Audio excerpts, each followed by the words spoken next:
গণতন্ত্রের নিধনযোগ্য। আর মমতা বন্দ্যোপাধ্যায় সেই ধ্বংসযজ্ঞের প্রতীক। আমি তো আইএস বলে দিলাম, আর ডব্লিউএসএ তো কোন ছাড়।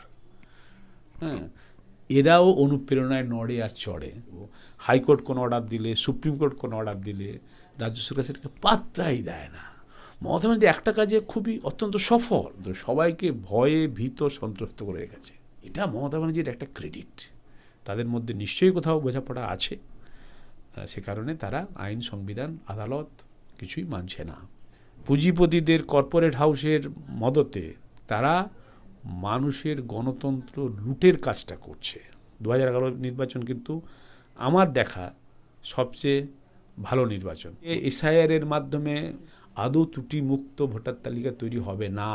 সারা বিশ্বে সমাদৃত সেই কারণে যে সংসদীয় গণতন্ত্র, কিন্তু সেটা 2011 সালের পরে পশ্চিমবঙ্গের মাটি থেকে উঠে গেছে। পশ্চিমবঙ্গে অবাধ শান্তিপূর্ণ নির্বাচন হবে না, মানুষ তার পছন্দ মতো প্রার্থীকে ভোট দিতে পারবে না। স্যার, এসআইআর হচ্ছে, সেখানে সঠিক যারা ভোটার তাদের বাছা হচ্ছে, কিন্তু প্রশ্ন হচ্ছে ভোট কেন্দ্রে সাধারণ মানুষ নিজেদের পছন্দ মতো দলকে কি নির্বাচন করতে পারে? দুটো বিষয় আলাদা। মানে এসআইআরটা হচ্ছে একটা ত্রুটিমুক্ত ভোটার তালিকা তৈরি করার কাজ, কিন্তু ভোটার তালিকা তৈরি করাটা মানে ভোটদান না। তারপরে নির্বাচনে নির্ঘণ্ট প্রকাশিত হবে, নির্বাচনী প্রচার অভিযান শুরু হবে, তারপর একদিন ভোটদান হবে, তারপরে একদিন ভোট গণনা হবে, তারপরে ফল প্রকাশ হবে। এই পুরোটা হচ্ছে ইলেকশন কমিশন অফ ইন্ডিয়ার কাজ। এটা হচ্ছে তার একটা প্রাথমিক পদক্ষেপ। এরপরে আরও অনেকগুলো পদক্ষেপ আছে। এখন আপনার যে প্রশ্নটা, যে এসআইআর এর মাধ্যমে ত্রুটিমুক্ত ভোটার তালিকা নয় তৈরি হলো, কিন্তু সেই ভোটাররা ভোট কেন্দ্রে গিয়ে নিজের পছন্দের মতো প্রার্থীকে ভোট দিতে পারবে কিনা, এই তো প্রশ্ন। সেই প্রশ্নের আজকের দাঁড়িয়ে উত্তরটা না, পারবে না। স্পষ্ট করে বলছি, দায়িত্ব নিয়ে বলছি। যে কারণে আমি একটু আগেই বললাম যে রাজ্যের যে অবস্থা, কেন্দ্রের যে অবস্থা, সেই অবস্থা যদি চলতে থাকে, শিল্পায়ন, কর্মসংস্থান, বেকারিত্ব দূরীকরণ সম্ভব না। ঠিক একই কারণে। তার কারণটা হচ্ছে তারা সংবিধান, আইন না মেনে, আদালত না মেনে তারা কাজ করছে। রাজ্যের যে শাসক দল এবং রাজ্য সরকার এবং কেন্দ্রের যে শাসক দল, যে আমাদের রাজ্যে বিরোধী দল আর কেন্দ্রীয় সরকার, তারা দুজনেই, তাদের মধ্যে নিশ্চয়ই কোথাও বোঝাপড়া আছে, সে কারণে তারা আইন, সংবিধান, আদালত কিছুই মানছে না। এবং তাহলে যারা মানছে না, তাহলে তারা কি করছে? তারা তো কিছু করছে, তারা তো চুপচাপ বসে নেই। তারা সংবিধান বিরোধী পদক্ষেপ নিচ্ছে এবং গায়ের জোরে, পুলিশের জোরে, টাকার জোরে, গদি মিডিয়ার জোরে, পুঁজিপতিদের কর্পোরেট হাউসের মদতে তারা মানুষের গণতন্ত্র লুটের কাজটা করছে। মানুষের সাধারণ মত প্রকাশের অধিকারকে তারা লুট করছে। হ্যাঁ, মানবাধিকার হরণ করছে। এবং অসংখ্য উদাহরণ আছে। রাজ্যের শাসক দল, রাজ্যের ক্ষেত্রে অভয়া, তামান্না, আনিস খান, অম্বিকেশ মহাপাত্র, শিলাদিত্য চৌধুরী, বরুণ বিশ্বাস, পার্সির গণধর্ষণ কাণ্ড, কামদুনির গণধর্ষণ, খুন, কত কথা বলবো। বরুণ বিশ্বাস খুন, পাড়ুয়ে সাগর ঘোষ খুন, কত বলবো। অনেক উদাহরণ আমার কাছে আছে এবং তার একবারে প্রকৃত তথ্য আমার কাছে আছে। সেই তথ্যগুলোকে আমি সঙ্গে নিয়ে কথাটা বলছি। আর উল্টো দিকে শিল্প স্থাপন না করে পুজো কমিটিগুলোকে চাঁদা দেওয়া হচ্ছে, ক্লাবকে টাকা দেওয়া হচ্ছে, শিল্পের নামে মাটি উৎসব হচ্ছে, এসব নানা রকম হচ্ছে আর কি। এবং পশ্চিমবঙ্গে যতগুলো নির্বাচন হয়েছে 2011 পরে, 2011 নির্বাচন কিন্তু আমার দেখা সবচেয়ে ভালো নির্বাচন। মানুষ নিজের ভোট নিজের মতো করে দিতে পেরেছে, নির্ভয়ে, অবাধে, শান্তিপূর্ণ পরিবেশে।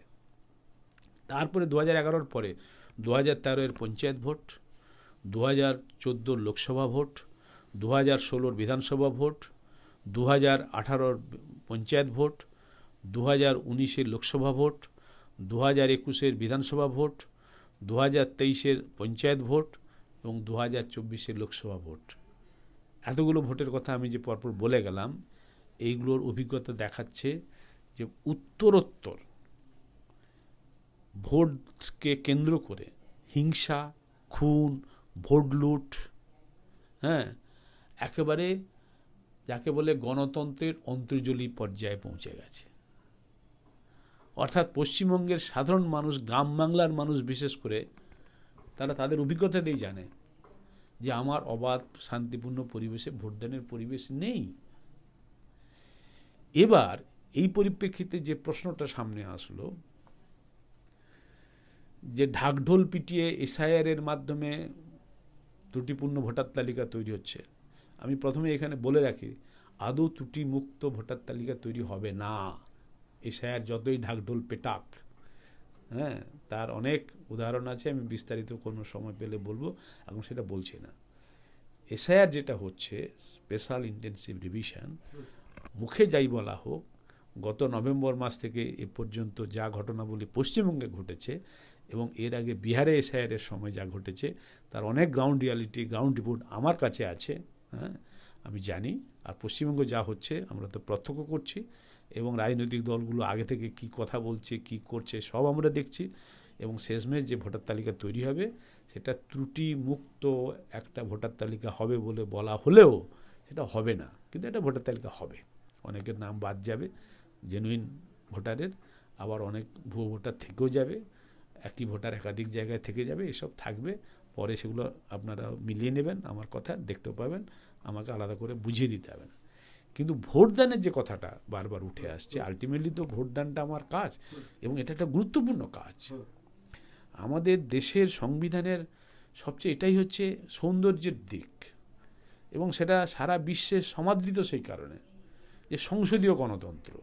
প্রতি 5 বছর অন্তর নাগরিক তার পছন্দের প্রতিনিধিকে বেছে নেবে তার ভোটদানের মধ্য দিয়ে, এবং আজকে একে পছন্দ না হলো আমি সরিয়ে দিলাম, পরের অন্য কাউকে আনলাম। কিন্তু সেটা 2011 সালের পরে পশ্চিমবঙ্গের মাটি থেকে উঠে গেছে ধীরে ধীরে। 11 সালে সরকার আসার পরে পরে উঠে গেছে তা নয়। আমি একটা শেষ উদাহরণটা দেব, 23-এর পঞ্চায়েত নির্বাচন, শতাধিক মানুষ খুন হয়েছে।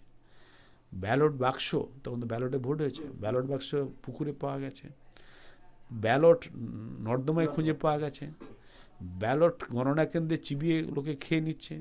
যে জয়ী হয়েছে এত কারচুপির পরেও তাকে জয়ের সার্টিফিকেট না দিয়ে অন্য একজনকে জয়ের সার্টিফিকেট দেওয়া হয়েছে। বিডিও, এসডিও, রিটার্নিং অফিসাররা হাইকোর্টে মামলা হওয়ার কারণে হাইকোর্টে তারা ওখানে ডাক পেয়েছে। এত সব ঘটনা ঘটেছে। এটা কি গণতন্ত্রের নামে? গণতন্ত্রের উৎসব? গণতন্ত্রের নিধনযোগ্য। আর মমতা বন্দ্যোপাধ্যায় সেই ধ্বংসযজ্ঞের প্রতীক। আমি আগেই বললাম, তার হাতে, তার প্রশাসনের দ্বারা, তার সদিচ্ছার দ্বারা স্বচ্ছ, অবাধ, শান্তিপূর্ণ গণতন্ত্রের উৎসব নির্বাচন হবে, এটা যদি কেউ ভেবে থাকে, যেখানে মোদির দল পেছনে আছে, বোঝাপড়াতে আছে, যার হাতে ইডি, সিবিআই, কেন্দ্রীয় নির্বাচন কমিশন, যার হাতে কেন্দ্রীয় বাহিনী আছে, হ্যাঁ, কী করে সম্ভব? আর একটা কথা প্রসঙ্গক্রমে না বললেই নয়, যে 1998 সালে তৃণমূল কংগ্রেস যে দলটা তৈরি হয়েছিল, যে দলের সরকার এখন রাজ্যে রয়েছে, যার 98 সালে যিনি নেত্রী ছিলেন, এখনও তিনিই নেত্রী, তিনিই মুখ্যমন্ত্রী, তিনিই নেত্রী, তিনিই পুলিশ মন্ত্রী, তিনি সব। এবং আমরা সবাই জানি যে একটি পোস্ট ওই দলের, বাকি সব ল্যাম্প পোস্ট। সেটা দলের ক্ষেত্রে যেমন সত্যি, যে রাজ্য প্রশাসন একজনই অনুপ্রেরণায় বাকি সবাই নড়ে আর চড়ে। মানে অনুপ্রেরণায় নড়ে চড়ে মানে যারা অন্য মন্ত্রী টন্ত্রী আছে, এমএলএ টেমএলএ আছে, তারা তো তার দলের লোক, নেত্রীর নাই কথায় নড়বে চড়বে, অনুপ্রেরণায় নড়বে চড়বে, সব ঠিক আছে। এমনকি প্রশাসনের যারা দলভুক্ত নয়, আইএএস আইপিএস অফিসাররা, commissioner, DGP, chief secretary, home secretary, এরা তো আর তৃণমূলের ঝান্ডা বাহির, ডব্লিউবিসিএস অফিসারও বলে, আমি তো আইএস বলে দিলাম, আর ডব্লিউবিসিএস তো কোন ছাড়। হ্যাঁ, এরাও অনুপ্রেরণায় নড়ে আর চড়ে, কথা বলা পুতুলের মতো কথা বলে, কথা বলা পুতুলের মতো কাজ করে।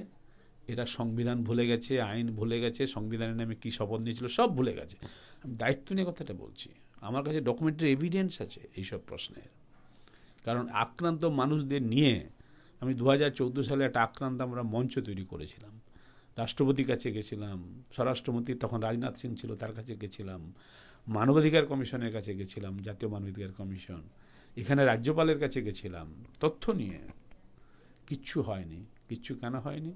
এখন তো আমরা সবাই দেখছিও, হাইকোর্ট কোনো অর্ডার দিলে, সুপ্রিম কোর্ট কোনো অর্ডার দিলে রাজ্য সরকার সেটাকে পাত্তাই দেয় না। এই যে কি ইডি তল্লাশিকে কেন্দ্র করে যে নাটকটা হলো কলকাতা মহানগরে গত 8ই জানুয়ারি, এটা কোনো গণতান্ত্রিক দেশে সংবিধানের অনুশাসনে কোনো হওয়ার জায়গা ছিল? নেই। এটা কি প্রথমবার হলো? বিচ্ছিন্ন ঘটনা না। 2019 সালে সেই মমতা বন্দ্যোপাধ্যায় তো তখন কলকাতা পুলিশ কমিশনার রাজীব কুমারের যে বাসভবন, সরকারি বাসভবনে দৌড়ে গেছিলেন, বাকি সব ওই IAS IPSদেরকে সঙ্গে নিয়ে দিয়ে, শুধু দৌড়ে যাননি, ধর্মতলাতে তিনি অবস্থান করছিলেন। এইসব এগুলো কি কোনো সাংবিধানিক পরিকাঠামো? এগুলো কত অসংখ্য ইঙ্গিত আছে, আমাকে আলাদা করে বলার দরকার নেই। আর সাধারণ মানুষ তার অভিজ্ঞতা, সাধারণ মানুষ শুধু মমতা ব্যানার্জি একটা কাজে খুবই অত্যন্ত সফল, সেটা হচ্ছে একবারে চিফ সেক্রেটারি থেকে শুরু করে একেবারে গ্রামীণ প্রান্তিক মানুষ পর্যন্ত সবাইকে ভয়ে ভীত সন্ত্রস্ত করে রেখেছে। এটা মমতা ব্যানার্জির একটা ক্রেডিট, যে এরকম একটা যুক্তরাষ্ট্র কাঠামো, এত বড় একটা দেশে সংবিধানের নামে শপথ নিয়ে সাধারণ মানুষ থেকে শুরু করে একবার IAS IPSকে সবাইকে ভীত সন্ত্রস্ত করে রাখতে পেরেছে। একদিন নয়, এক মাস নয়, বছরের পর বছর। এটা হওয়ার কথা নয়। যদি কোনো একটা রাজ্যে চরম নৈরাজ্য তৈরি হয়, তাহলে কেন্দ্রের সরকার সেখানে ভূমিকা পালন করতে পারে, রাষ্ট্রপতি শাসন জারি করতে পারে। কেন রাষ্ট্রপতি শাসন জারি হচ্ছে না? আমি রাষ্ট্রপতি শাসন আহ্বান করছি না। যখন রাষ্ট্রপতি শাসনের ব্যাপারটা তো আমাদের দেশের সংবিধানে, আইনে আছে। কেন আছে? একটা রাজ্য যদি নৈরাজ্যে ভেঙে পড়ে, দুর্নীতি, চুরি, ডাকাতির সব কিছুতে বা শান্তি শৃঙ্খলা রক্ষায় ভেঙে পড়ে, তাহলে রাষ্ট্রপতি তার কিছু করার আছে। আমি যেটাকে বলছিলাম যে সংবিধানের যিনি সাংবিধানিক প্রধান, তার তো কিছু দায়িত্ব বর্তায়, কেউ কিছু করছে না। একটা স্টেটমেন্টও দিচ্ছে না যে রাজ্যে যেটা হচ্ছে, রাষ্ট্রপতি মুখ খুলে কখনো বলেছে বা কোনো বিবৃতি দিয়েছে যে এই যে ইডিকে তল্লাশি নিয়ে যাওয়া হলো সেটা ঠিক হলো না? রাষ্ট্রপতি কখনো একটা সাংবাদিক কথা প্রসঙ্গে বলেছে অভয়াতে যে ঘটনাটা ঘটেছে এটা দেশের পক্ষে লজ্জা, নারী জাতির পক্ষে লজ্জা, সরকারি হাসপাতালের পক্ষে এটা অত্যন্ত খারাপ ঘটনা? বলেছে? কিছু বলেনি। মোদি কখনো বলেছে এটা হওয়া উচিত হয়নি? অর্থাৎ এটাই যে মমতা ব্যানার্জির ক্রেডিট। অর্থাৎ এই সব পরিপ্রেক্ষিতে এটা খুব স্পষ্ট। আমি ব্যক্তিগতভাবে আমি একজন বিজ্ঞানের শিক্ষক, অবসর গ্রহণ করেছি। মমতা ব্যানার্জিকে 1970-এর দশক থেকে 1998 পর্যন্ত কংগ্রেসের দলের থেকে কি করেছে আমাদের সব জানা আছে। 98 সাল থেকে 11 সাল পর্যন্ত তিনি কোন দলের সঙ্গে কখন কি করেছেন আমাদের সব জানা আছে। আর 11 থেকে মুখ্যমন্ত্রী হিসেবে যা করছেন জানা আছে। 14 সাল থেকে মোদি সরকারে আসার পরে কিভাবে চলছে আমাদের সব দেখছি। একদিনে 1 ঘন্টায় বললেও শেষ হবে না। অতএব সবটা মিলিয়ে আমার অভিজ্ঞতা নিরিখে বলছি, পশ্চিমবঙ্গে অবাধ শান্তিপূর্ণ নির্বাচন হবে না। মানুষ তার পছন্দ মতো প্রার্থীকে ভোট দিতে পারবে না। এমনকি বিরোধী প্রার্থীরা নিজের মতো করে প্রচারও ঠিকমতো করতে পারবে না। এবং সেটা কেন্দ্রীয় সরকার এবং রাজ্য সরকার, কেন্দ্রের শাসক দল, রাজ্যের শাসক দল এবং কেন্দ্রীয় নির্বাচন কমিশন, কেন্দ্রীয় বাহিনী সব মিলিয়ে মিশেই এমন ব্যবস্থাটাই করবে।